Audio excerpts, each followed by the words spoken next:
água viva. Por acaso o Senhor é maior do que Jacó, nosso pai, que nos deu o poço, o qual ele mesmo bebeu, assim como seus filhos e o seu gado? Jesus respondeu: quem beber desta água voltará a ter sede, mas aquele que beber da água que eu lhe der nunca mais terá sede.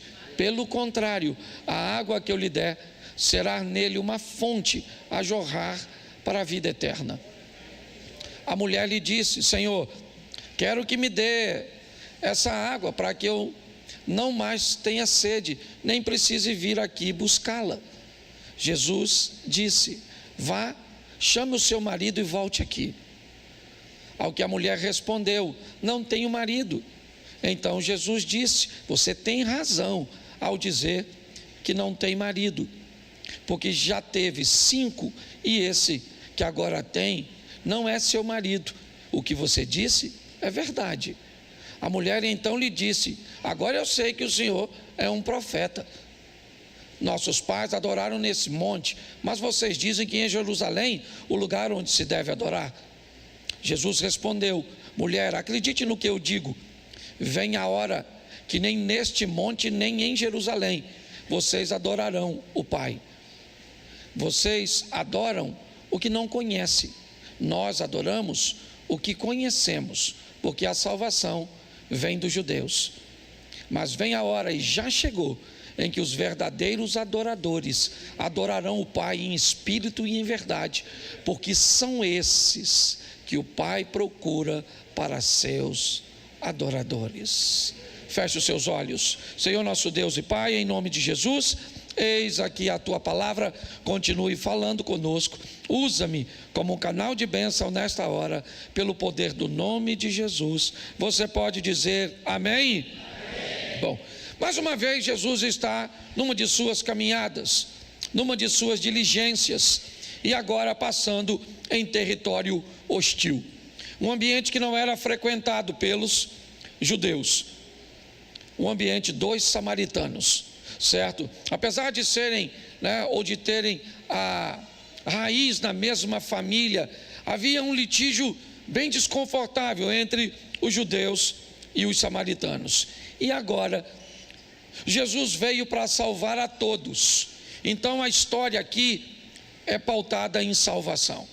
No domingo eu conversei com vocês sobre a preparação que precisaríamos fazer para enfrentarmos a segunda morte, tá certo? Essa foi a temática. O que tens preparado? Para quem será? Nós temos 2 vidas, uma no corpo físico e outra na alma. A palavra morte quer dizer apenas, de uma forma bem simples, separação. Você morre a primeira vez quando o espírito deixa o corpo. Você corre o risco de morrer a segunda vez quando a alma é separada de Deus. Quando nós olhamos para tudo isso, nós vamos descobrir algumas coisas bem importantes nesse texto. Primeiro, nós vamos observar a história desta mulher, porque ela vai de alguma forma nos representar. Vamos esquecer as questões de gênero, vamos esquecer a dificuldade que ela está enfrentando aqui, vamos apenas focar no que essa mulher está buscando, ok? É importante que a vida dela está pautada em 2 direções. Uma, ela é física, ela é material, mas a outra não tem a ver simplesmente com questões físicas, financeiras e materiais. É lógico que ela tem um cântaro à mão, ela tem uma corda, o que indica que esta mulher está em busca de água, tá certo? Isso é algo para seu corpo físico e não para sua alma. Ela sai de casa para buscar no poço de Jacó uma água, e é simplesmente isso. Não tem nada de extraordinário nisso, não tem nada de sensacional, é muito comum. Ela é uma pessoa que vive nesta terra, e por viver nesta terra, neste mundo, ela tem necessidades desta terra e deste mundo, e uma delas básicas é água. O ser humano basicamente depende de água, abrigo e alimento. Então, quando olhamos para isso, É essa a história que nós vemos. Porém, por detrás desta mulher existe outra procura, porque ela não é apenas um corpo, ela não é apenas matéria. Tem outra coisa que ela está buscando. Ela busca a satisfação de um relacionamento. Ela busca a tão sonhada felicidade que a maioria ou todo ser humano emocionalmente saudável está buscando. Ela quer ser feliz. Então permita a ela buscar sua felicidade onde? Onde ela acredita que a felicidade está. Está cheio de gente aqui buscando a felicidade no dinheiro. Está cheio de gente aqui buscando a felicidade nos filhos. Está cheio de gente aqui buscando a felicidade numa casa própria. Porque as pessoas vão buscar a sua felicidade onde ela acredita que a sua felicidade está. Isso é extremamente respeitoso. Nós olhamos para alguém que é uma lutadora como você, que tem buscado seu alvo, que tem buscado alcançar seu propósito ao longo dos anos. É somente isso que ela está fazendo. A única questão é que ela procura os seus relacionamentos ou a sua felicidade num ambiente ilícito, se relacionando ou achando que um homem pode entrar na sua vida e fazê-la feliz. É isso que ela pensa. Ela é uma lutadora como todos nós, como você que sai de casa todos os dias, certo? Talvez não para buscar a água que ela buscou no poço, mas para buscar o recurso para a luz, para o gás, para o alimento, para a internet, para o colégio e para tantas outras coisas. A história da mulher é a mesma nossa, ela só precisa de uma boa consciência de adaptação, é somente isso. E ela está lutando para alcançar tudo isso sem sucesso. É isso. E na minha visão, tem alguém que está olhando as pessoas que não desistem. Tem alguém que está olhando as pessoas que procuram a felicidade, que procuram a plenitude, certo? Que procuram ser felizes. Está certo. Quando esse alguém olha para tudo isso, ele tem um mensageiro neste mundo. Ele enviou seu filho. E seu filho vai ser destinado a ter um encontro com esta mulher. Não é nada apropriado, diga-se de passagem. Primeiro, porque é uma abordagem a uma mulher. Isso já era algo, que não era muito recomendado. Segundo, ela era uma samaritana. Então Jesus vai quebrar, alguns protocolos, vai quebrar alguns estigmas, algumas coisas, para chegar até esta mulher.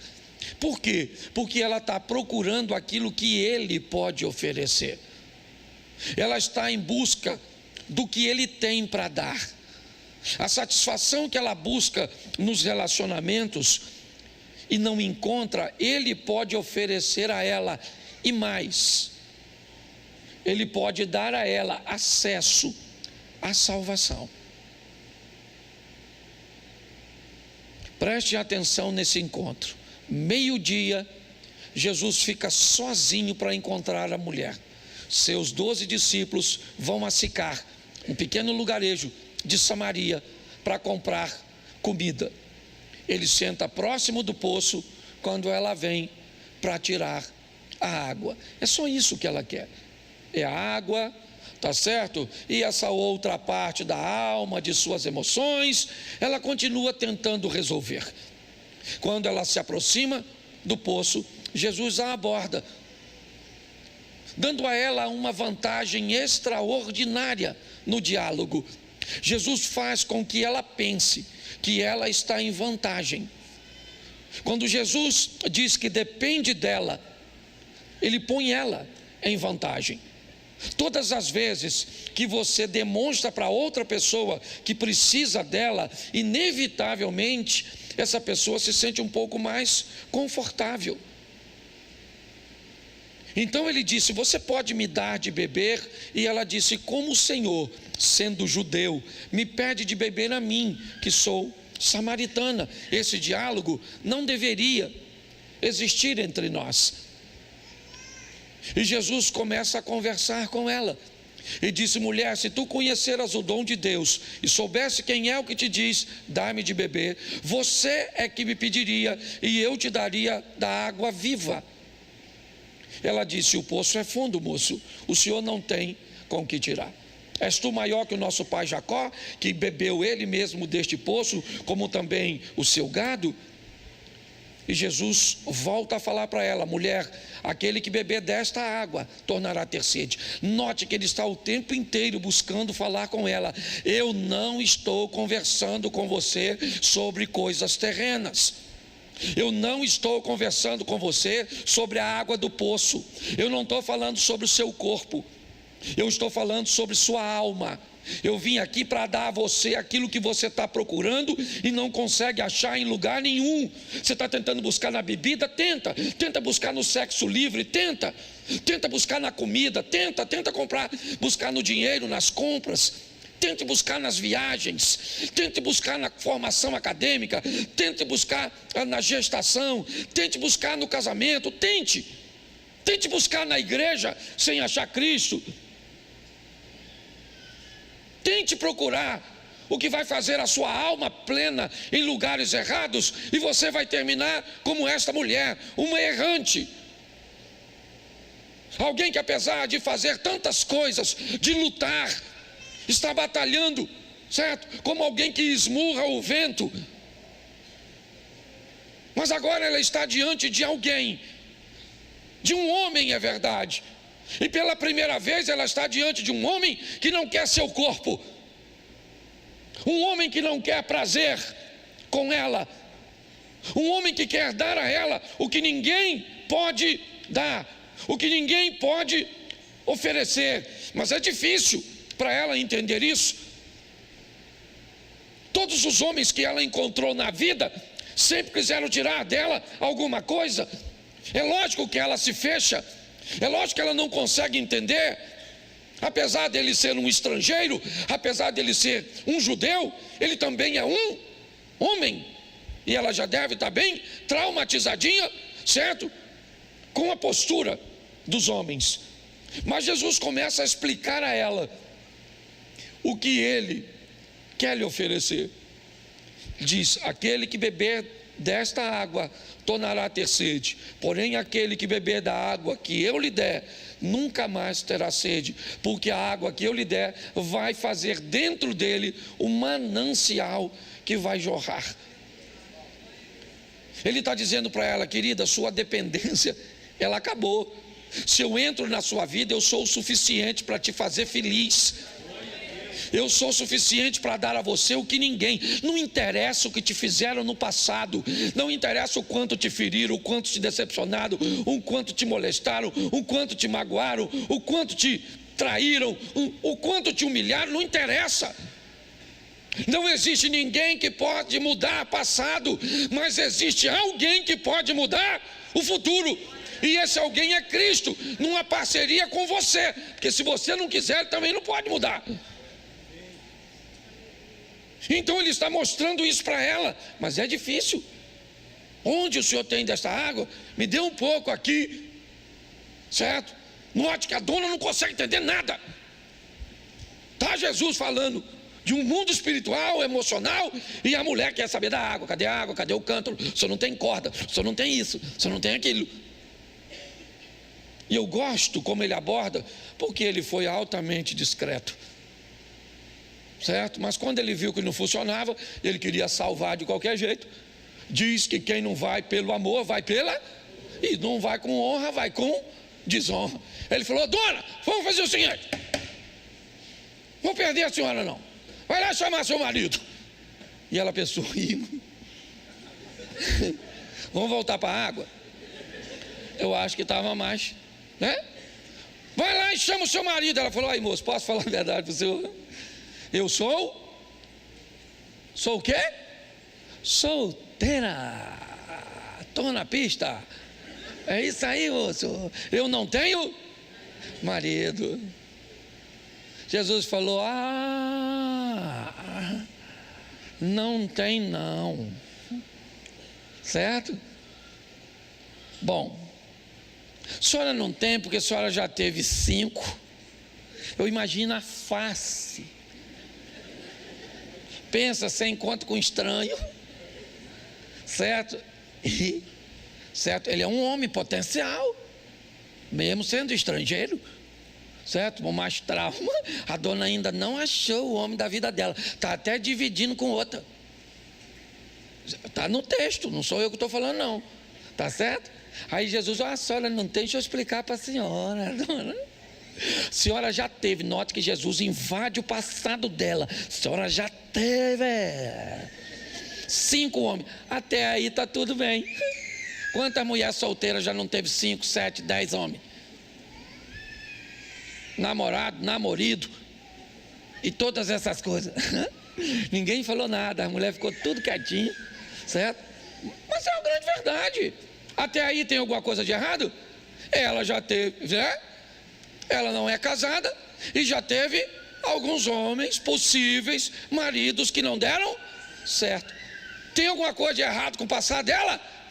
Não, mas agora Jesus vai enfiar a faca na dona no presente. Mas além dos 5, dona, a senhora está no 6º, que nem é seu. Aí chamou a dona de adúltera. Na classe, mas chamou. Tá certo? Na categoria. A senhora está no 6º, que não é teu. Quando ele falou isso, ela não aguentou. Ela falou, nossa, sem graça. Eu vejo que o senhor é profeta. Vamos mudar de assunto, que esse negócio de água e homem está ruim para o meu lado. Na água eu não entendi e no homem eu me envergonhei. Então vamos ver qual é a próxima opção. Ela disse, eu vejo que o senhor é profeta. E os nossos pais adoravam nesses montes. E vocês, judeus, adoram ou dizem que Jerusalém é o local de adorar. Bom, ela foi buscar o quê? O que ela foi buscar no poço? Ela foi buscar água, sim ou não? Jesus falou de uma água que ela não entendeu, certo? Falou de um marido que ela não queria conversa, sim ou não? Mas fez com que a pauta da conversa mudasse de coisas materiais para coisas espirituais. Vejo que o Senhor é profeta. Nossos pais adoravam nesses montes e vocês dizem que Jerusalém é o local de adorar. Agora Jesus vai quebrar ela e vai dizer, dona, deixa eu explicar a senhora, ora vem que nem nesses montes, nem em Jerusalém adorareis o Pai. Porque Deus não tem lugar para adoração. Deus busca adoradores que o adorem em qualquer lugar. Para um adorador, qualquer ambiente é ambiente de adorar, porque o ambiente não faz o adorador, é o adorador que faz o ambiente. Você está entendendo? Quando olhamos para isso, não interessa onde você mora, onde você frequenta, onde você trabalha. Quando você chegou, você não chegou sozinho, você chegou acompanhado. Deus chegou contigo e aquele local se tornou um local de adorar. E é assim que funciona. É desse jeito. Quando olhamos para isso, Jesus começa a expor a ela um treinamento extraordinário sobre salvação. Ora, vem que nem nesses montes adorareis o Pai, certo? E agora Jesus diz algo: vós adorais o que não sabeis. É aqui que eu quero me deter. Eu vou terminar, mas volto aqui. Vocês adoram o que não conhecem. Vocês não sabem muitas coisas a respeito do assunto mais importante da vida de vocês, que é a salvação, que é ter um encontro para vencer a segunda morte. Vocês adoram sem conhecimento. Nós adoramos o que conhecemos, porque a salvação vem dos judeus. O que Jesus está dizendo é: eu estou aqui trazendo e preparando pessoas para ensinarem, né, vocês a entenderem sobre salvação. Porque Jesus faz praticamente um intensivo com esta mulher, porque é ela que vai ficar como evangelista em Samaria, não é nenhum de seus discípulos. É por isso que Jesus fala com ela coisas que sequer conversou com os discípulos.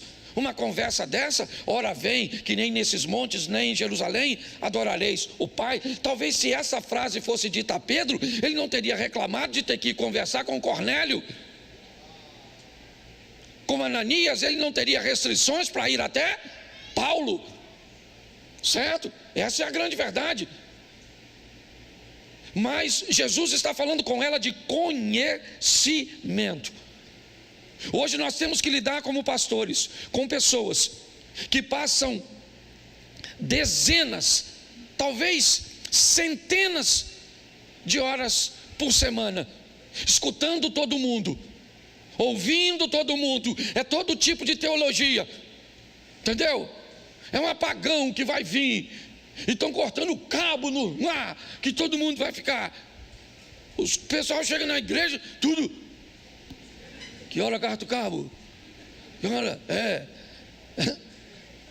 Sabe o que é isso? Eu aprendi uma coisa com o Padre Léo, falecido, né? Padre Léo da Missão Carismática, um dos maiores preletores que já ouvi na minha vida foi esse cara. E uma vez, certo, ouvindo uma palestra de Padre Léo, ele disse para mim, foi diretamente para mim, ali, sabe, eu peguei aquilo para mim: nunca diga vou assistir televisão, diga eu vou assistir programas de televisão, e selecione o que você vai assistir. Quem assiste tudo acaba não sabendo nada. Então, se você tem acesso à internet, cuidado, porque às vezes combater a quantidade de coisas que você escuta é difícil. E o sistema, ele é inteligente. O Lula falou uma frase extraordinária. Cara, como o cara pode ter um nível de sabedoria? Sabe o que ele disse essa semana agora? Que o Brasil não precisa investir em inteligência artificial, porque já tem gente demais inteligente no Brasil. Cara, eu fiquei assim, eu achei até que era a Dilma, eu fui ver de perto, porque eu achei fantástico, certo? A frase, pare e pense numa coisa desse tipo. O que acontece? As pessoas estão escutando tudo, sem avaliar praticamente nada, e nós temos 4 horas, 6 horas por semana para lutar contra tudo isso que você está ouvindo o tempo inteiro. É pouco tempo para a gente. Eu já estou querendo fazer culto todo dia no projeto começar. Aí eu não sei mais se nós vamos ser crente ou vamos ser da igreja. Não é? Porque vem tanto na igreja que você nem mais é crente. Você é da igreja. É assim que funciona. Então Jesus começa a conversar com essa mulher, sabe? E mostrar a ela a dificuldade de conhecimento que as pessoas estão tendo. A dificuldade de entender a respeito de um dos assuntos mais importantes de sua vida, que é a vida eterna. Então ele explica para ela que se ela vai se tornar uma adoradora, não interessa se é Samaria, se é Jerusalém, não interessa se é no Egito, se é na Babilônia, se é na Pérsia, certo? Não interessa, certo? Um verdadeiro adorador, ele é um adorador em qualquer lugar e pronto. Posso ouvir um amém? E aí ele fala sobre conhecimento, e agora ele diz o seguinte, ele diz, porque o Pai anda buscando verdadeiros adoradores, que o adorem em espírito e em verdade. Eu gosto dessa colocação por 2 coisas. Primeiro, porque a minha visão, espírito, adora em espírito, tem a ver com aquilo que é abstrato, com aquilo que não é palpável, né? Não vou usar uma palavra, mas é de uma forma simples. Falar pneumo não é minha intenção. É o abstrato, é aquilo que não se pode ver, sabe? Não se pode palpar, não é material. Quando ele diz adora em verdade, me parece que a tônica é mostrar com aquilo que é visível, com suas obras, com seu tempo, com seu dinheiro, com aquilo que é mais concreto, certo? Mas ele diz que o verdadeiro adorador é aquele que consegue adorar, certo, de forma material, palpável, visível, com boas obras, mas que consegue também adorar em espírito, ok? Entendendo o que é oração, o que é jejum, o que são aquelas coisas que nós não temos como palpar, com a sensibilidade das coisas espirituais.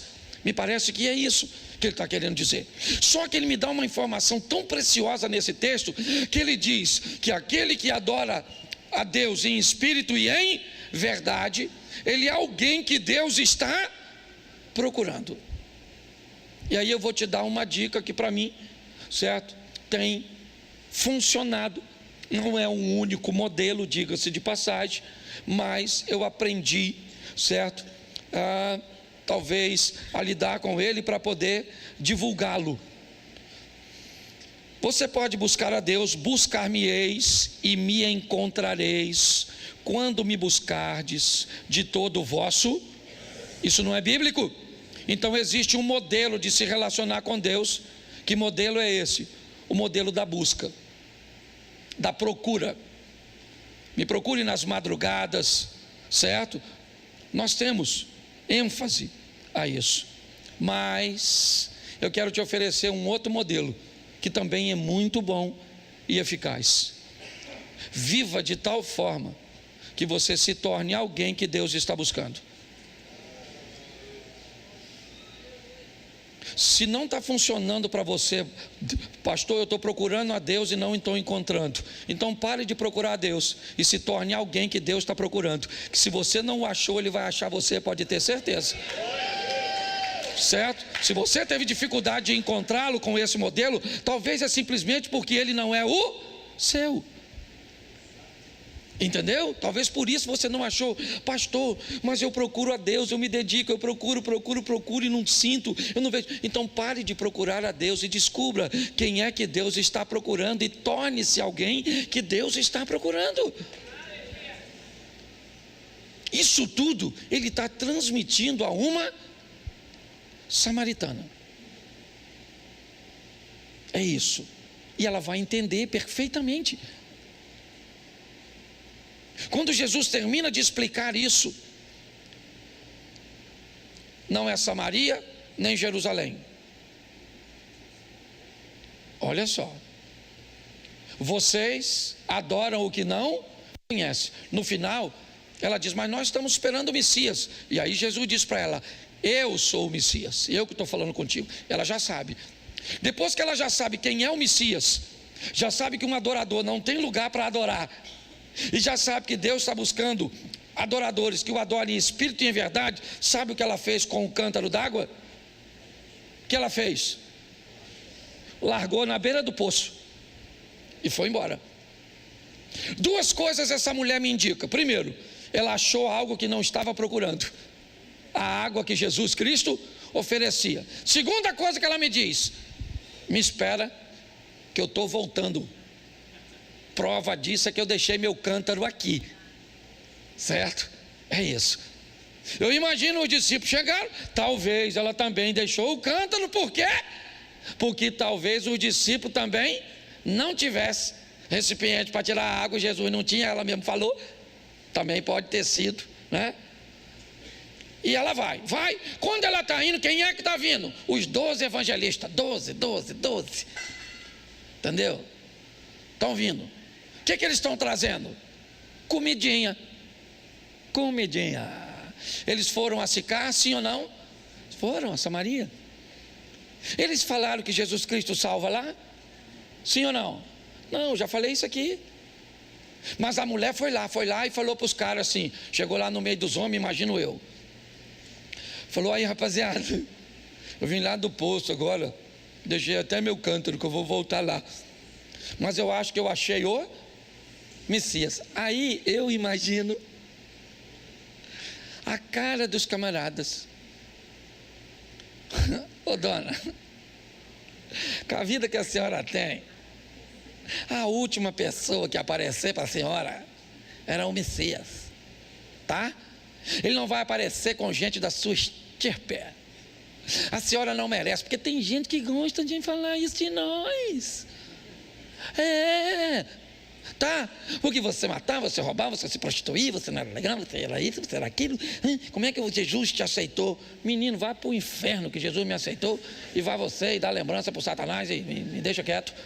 Não dá vontade de nós falar? A gente não fala, mas para e pensa. Ela chega lá e diz para aqueles homens: eu acho que eu encontrei o Messias. Ele me disse tudo. A minha cabeça pensa muita coisa esquisita. E eu acho que só foram lá porque um daqueles caras pegava a dona antes. eu fico pensando que se não foi isso, porque ele falou assim, ó, me disse tudo quanto eu tenho feito. Os caras falaram, maluco, deve saber de mim, agora deu ruim, certo? E ainda acusou o casado. Vai que Jesus encontra com a esposa dele e denuncia. Eu só sei de uma coisa, quando eles estão comendo, quem é que vem andando? A mulher, querida, a dona do cântaro. E o que é que ela está trazendo? O que discípulo nenhum trouxe. Gente, para ser salvo por Cristo. Olha que coisa interessante esse texto. Quando nós olhamos para isso, eu fico pensando, primeiro, se nós sabemos a respeito de nossa salvação. No domingo eu falei, não vou repetir, mas eu vi alguém perguntar algumas coisas que me deixaram bem preocupado como pastor de uma igreja. Você sabe quais são os fundamentos da salvação? Se você, como membro do Projeto Recomeçar, fosse perguntado hoje por alguém lá fora, quais são os fundamentos da salvação para a fé que você professa? É importante esclarecer a você que, dependendo da escola que vai esclarecer esses feitos, isso pode se prolongar por 10 fundamentos, até 20 fundamentos. Você vai encontrar pessoas usando, certo, um número bem extenso, mas eu vou te dar 6, que para mim são suficientes, certo? Primeiro, para você mostrar às pessoas que conhece, ok, o caminho para ser salvo. Então eu separei 6 fundamentos da salvação, porque eu quero que esteja na ponta da língua da igreja. Que eu fico pensando, se alguém abordasse um membro da igreja que eu sou pastor e falasse sobre segunda morte e ele não soubesse, como vencê-la, ele não soubesse, e perguntasse, você sabe os fundamentos da salvação, que são coisas básicas, ok? E a pessoa diria, não, eu não sei, ou se atrapalharia, e alguém perguntasse assim, quem é o seu pastor? Onde você caminha? Eu imagino a vergonha que nós seríamos. Então, se você gosta de anotar, eu acho que vale a pena você escrever, ou se você guarda, porque é fácil. Eu botei até numa sequência difícil de você esquecer, tá certo? Mas fundamentos da salvação. Primeiro, somos salvos mediante a fé. Então, o primeiro fundamento da salvação de um cristão é a fé. Sem fé é impossível agradar a Deus, e é necessário que aqueles que o buscam tenham fé. Segundo princípio da salvação é fácil. Se eu preciso ter fé, eu preciso depositá-la em um lugar. Então, o segundo fundamento da minha salvação é: em nenhum outro nome há salvação. E que nome é? Jesus Cristo. O segundo fundamento da nossa salvação é Jesus Cristo. O que Jesus fez para nos salvar? Derramou o quê? O seu sangue. O cordeiro que pagou com seu sangue uma dívida que não era dele. Então, o terceiro fundamento, certo, da nossa salvação é o quê? O sangue de Cristo, que nos purifica de todo o pecado. Bom, primeiro fundamento qual é? Segundo fundamento é? Terceiro fundamento é isso. Para alcançarmos isso, precisaremos de uma postura. Num discurso narrado por João Batista, quando diz, é chegado o reino de Deus, a mensagem dele veio dizendo o quê? Arrependei-vos. Arrependimento é o quarto. Para que eu acesse o sangue, é necessário que eu me arrependa.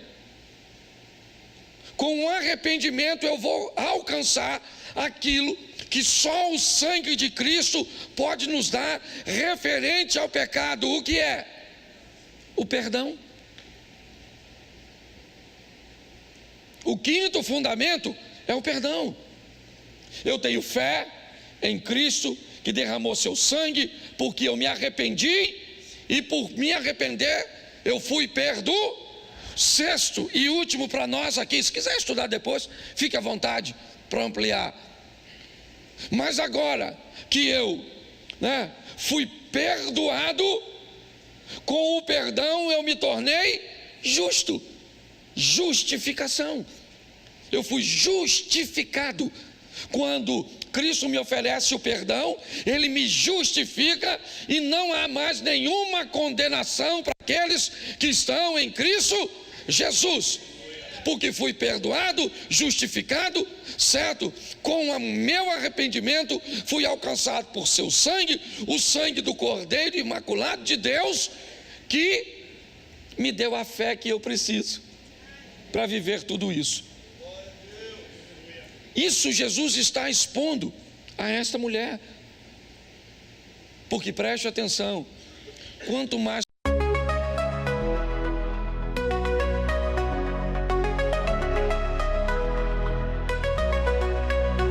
In the haze of neon dreams, I wander through the night, lost in a sea of stars where your whispers take flight. Electrified emotions, they dance around my heart, in this digital garden where we never have to part. Shadows blend with colors as the beat sets me free. Every note a memory, every rhythm you and me. Echoes of you in synth waves, feel you near in the pulsing haze. It's such a world where we collide. You lost the rhythm in my mind. With the glow of city lights, our shadows intertwine in this kaleidoscope of love where the past and future align. With every step I take, I feel your presence strong, and this digital symphony where our hearts belong. Shadows blend with colors as the beat sets me free. Every note a memory, every rhythm you and me. Echoes of you in synth waves, feel you near in the pulsing haze. It's such a world where we collide. You lost the rhythm in my mind. And in silence between the beats, I find your voice. In the flicker of the lights, I see your choice. Together in this dream we'll never fade. In the echoes of our love we'll always stay. Echoes of